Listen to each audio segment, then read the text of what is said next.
नमस्कार दोस्तों, आपका स्वागत है सिंपल एजुकेशन में। मैं हूं राजेंद्र कुमार। आज की इस वीडियो में हम लोग बात करेंगे कक्षा 7 की सामाजिक विज्ञान की पाठ्य पुस्तक हमारे अतीत के तीसरे अध्याय दिल्ली के सुल्तान के बारे में। दोस्तों, वीडियो को शुरू करने से पहले आप लोगों से अनुरोध करना चाहूँगा कि यदि आपने अब तक मेरे चैनल को सब्सक्राइब नहीं किया है तो सबसे पहले आप मेरे चैनल को सब्सक्राइब करें और साथ ही बेल आइकन को प्रेस करें ताकि मेरी वीडियोस आपको सबसे पहले मिलती रहे। तो चलिए दोस्तों, हम लोग शुरू करते हैं बिना वक्त जाया किए अपना अध्ययन दिल्ली के सुल्तानों के बारे में। दोस्तों, दिल्ली वैसे तो एक प्राचीन नगर है जिसका वर्णन हमें महाभारत जैसे ग्रंथों में भी मिलता है, लेकिन इस अध्याय में हमें दिल्ली के बारे में जो अध्ययन करना है वह 1192 से लेकर 1526 तक है। 1192 से लेकर 1526 तक के काल को दिल्ली सल्तनत के नाम से जाना जाता है और इस दौरान दिल्ली पर 5 अलग अलग वंशों ने लगातार एक के बाद एक शासन किया। इन सारे वंशों के शासनकाल को मिलाकर यानी 1192 से लेकर 1526 तक जितने भी 5 वंशों ने शासन किया दिल्ली पर, उन सबको मिलाकर दिल्ली सल्तनत कहा जाता है। दिल्ली सल्तनत का अंत दोस्तों 1526 ईस्वी में पानीपत की पहली लड़ाई के परिणाम स्वरूप हुआ था। यह लड़ाई 1526 ईस्वी में बाबर और दिल्ली सल्तनत के अंतिम सुल्तान इब्राहिम लोदी के बीच हुई थी। जब इस युद्ध में इब्राहिम लोदी पराजित हुआ और बाबर विजयी हुआ तो इसके परिणाम स्वरूप लोदी वंश और दिल्ली सल्तनत का खात्मा हुआ और मुगल वंश की स्थापना हुई। दोस्तों, यदि हम दिल्ली सल्तनत के दौरान शासन करने वाले 5 राजवंशों के नाम पर दृष्टिपात करें तो इनके नाम और इनके द्वारा जिस समय में शासन किया गया उनकी तिथियों को हम इस रूप में देख सकते हैं। पहला वंश गुलाम वंश था जिसने 1206 से 1290 ईस्वी तक शासन किया। दूसरा वंश खिलजी वंश था जिसने 1290 से 1320 ईस्वी के बीच शासन किया। तीसरा तुगलक वंश था जिसने 1320 से 1414 ईस्वी तक शासन किया। चौथा सैयद वंश था जिसने 1414 से 1451 ईस्वी तक शासन किया और 5वां वंश लोधी वंश था जिसने 1451 से 1526 ईस्वी तक शासन किया। दोस्तों, इन राजवंशों का जो नाम दिया गया है वो इनके शासकों के सरनेम के आधार पर दिया गया है। इनमें से एकमात्र गुलाम वंश ऐसा था जिसे हम गुलाम वंश कहते हैं। यह किसी शासक का सरनेम नहीं था बल्कि 1206 से लेकर 1290 ईस्वी तक शासन करने वाले लोग वे शासक थे जो या तो खुद गुलाम थे या फिर गुलाम शासकों की संतान थे। तो इस आधार पर इस वंश को जो नाम दिया जाता है वह गुलाम वंश कहा जाता है। हालांकि उनको प्रारंभिक तुर्की शासक कहा जाता है, लेकिन क्योंकि वे स्वयं या तो गुलाम थे या गुलाम शासकों की संतान थे तो इस आधार पर 1206 से लेकर 1290 ईस्वी तक शासन करने वाले पूरे राजवंश को गुलाम राजवंश के नाम से जाना जाता है। चलिए दोस्तों, आगे बढ़ते हैं और देखते हैं कि दिल्ली के सुल्तानों के बारे में जानकारी कैसे प्राप्त कर सकते हैं। दोस्तों, वैसे तो दिल्ली सल्तनत के दौरान शासन करने वाले शासकों के बारे में हमें अनेक स्रोतों से जानकारी मिलती है, जैसे कि हमें उनके द्वारा प्रारंभ किए गए सिक्कों के द्वारा, अभिलेखों के द्वारा और उस समय की स्थापत्य कला जो इमारतें हैं उनसे भी हमें इनके बारे में पर्याप्त रूप से जानकारी मिलती है। परंतु दिल्ली सल्तनत के दौरान शासन करने वाले शासकों की खासियत ये थी कि उनके अधीन उनके शासनकाल में तारीखें लिखी जाती थी। तारीख एक वचन का शब्द है जबकि तवारीख बहुवचन में कहा जाता है।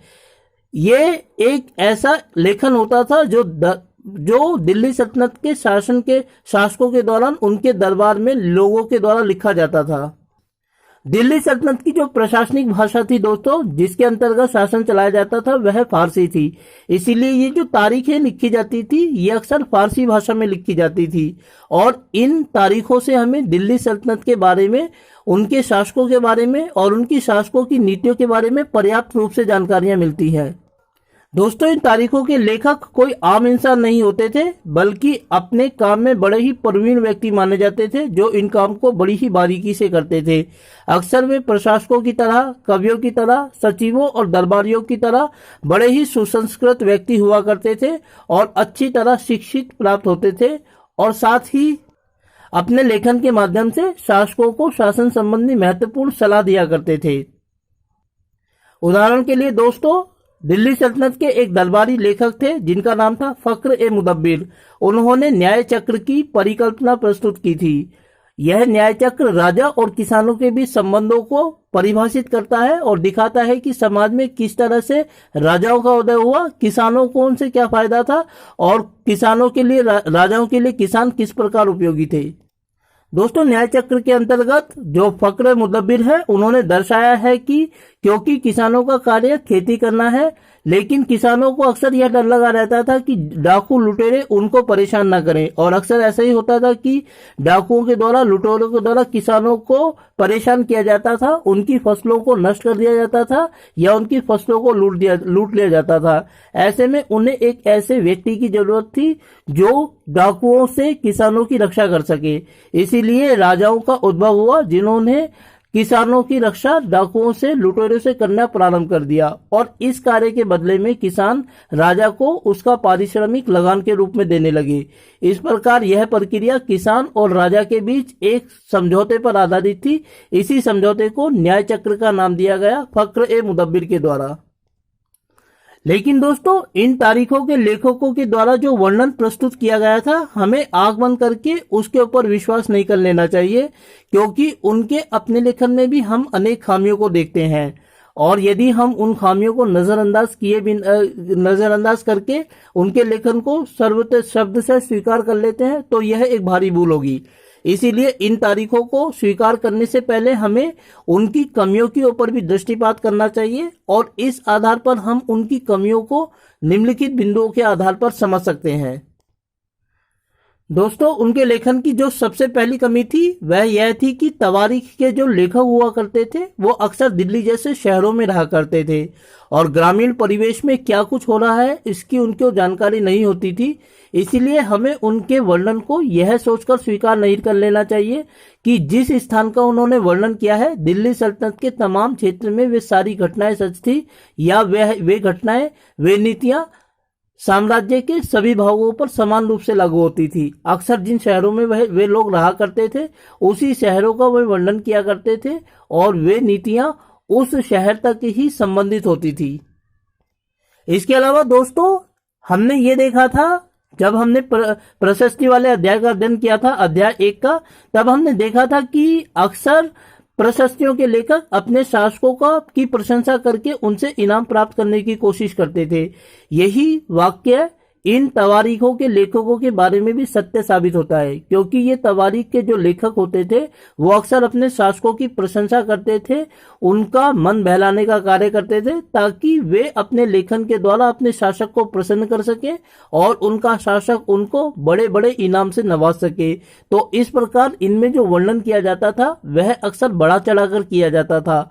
कई बार वो वास्तविकताओं से दूर होता था और कल्पनाओं में जड़ा हुआ होता था। इसीलिए इन तारीखों के लेखन को हमें बिल्कुल आंख बंद करके स्वीकार नहीं कर लेना चाहिए। इनका अध्ययन करते समय हमें सावधानी बरतने की जरूरत है, और दूसरे स्रोतों के साथ उनका मिलान करके वास्तविक तस्वीर का अध्ययन करना हमारे लिए जरूरी है। और दोस्तों, इन तवारीखों की जो तीसरी और अंतिम कमी है वह यह है कि यद्यपि इन तारीखों का लेखन जो था वो दरबार के लेखकों के द्वारा किया जाता था, परंतु इसका मतलब यह नहीं है कि उनका यह लेखन सभी लोगों को स्वीकार था। अक्सर यह होता था कि उनका लेखन पूर्वाग्रहों से ग्रसित होता था। वे शासकों को शासक के जन्मसिद्ध अधिकारों के बारे में और लिंग भेद पर आधारित व्यवस्था को बनाए रखने के बारे में सलाह दिया करते थे। दोस्तों, दिल्ली सल्तनत के एक बड़े ही दरबारी कवि थे मिन्हाज-ए-सिराज, जिन्होंने रजिया बेगम की बड़ी ही प्रशंसा की है, लेकिन उन्होंने इसकी कमियों के ऊपर भी दृष्टिपात किया है।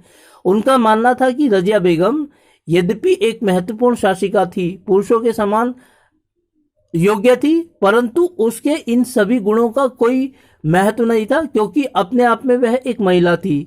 तो उन्होंने जो रजिया सुल्ताना की प्रशंसा की, उसमें उन्होंने प्रशंसा के साथ साथ उसकी सबसे बड़ी कमी को देखा, और इस कमी में उसका स्त्री होना सबसे बड़ा जिम्मेदार माना गया। और यही बात उनको दरबार के दूसरे लोगों को भी ये पसंद नहीं थी कि रजिया बेगम जो है वो शासकों की तरह, पुरुषों की तरह दरबार में आए, पुरुषों की तरह कपड़े पहने और शासन करे।